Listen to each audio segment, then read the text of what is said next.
In this video, we will cover the differences between prokaryotes and eukaryotes, as well as the basics of endocytosis and the endosymbiotic theory.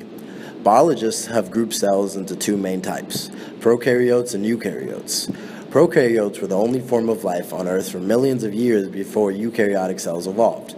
The main difference is that eukaryotic cells have membrane-bound organelles, such as the nucleus, while prokaryotic cells do not.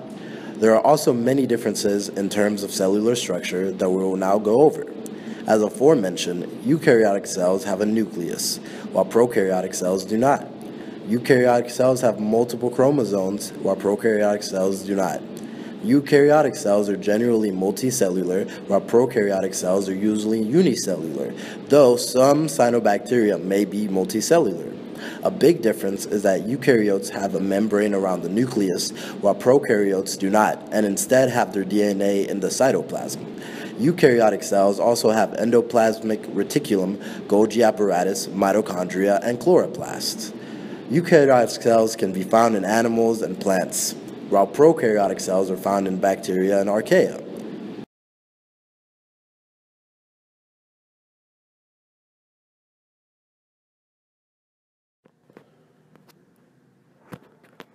Endosymbiosis is a theory that eukaryotes evolved from prokaryotes. How though? How could a eukaryotic cell jump from being a simple prokaryote to the large complex cell it is today? Well, endosymbiosis explains this cell fusion event. In Lawful Heart's 2013 compilation on endosymbiosis, the theory is described as a cyanobacterium being engulfed by a protist. Let's imagine a large cell looking for a meal to eat. The large cell finds a prokaryote to eat. However, the prokaryote, instead of being digested, escapes its doom. The prokaryote has now found a stable home while simultaneously providing benefits such as nutrients for the larger cell.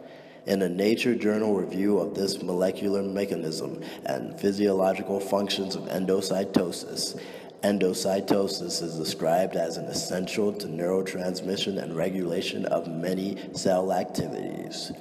Therefore, endosymbiosis explains how higher eukaryotic life developed.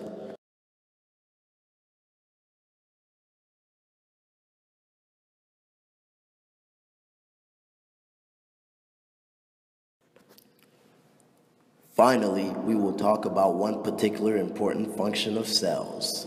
The mechanism that cells use to bring particles into the cell is called endocytosis.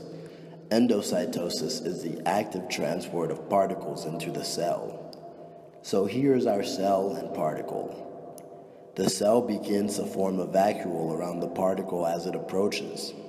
Once the vacuole fluid forms, it merges with the lysosome, which is when the particle begins to be digested.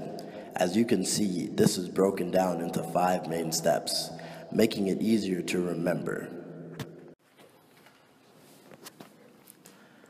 A study by the Medical Research Laboratory of Molecular Biology in Cambridge highlighted how endocytosis is fundamental to both neurotransmission, signal transduction, and the regulation of many plasma membrane activities, leading it to being essential for higher eukaryotic life. This study focused on clarithin-mediated endocytosis and how additions or substitutions in endocytosis allow for adaptability. So, to wrap up, the main difference to remember about prokaryotes and eukaryotes is that prokaryotes have membrane-bound organelles. Endosymbiosis is the theory that eukaryotes evolved from prokaryotes, and cells use endocytosis to bring particles into the cell using active transport. We hope you enjoyed our video. Our sources are below.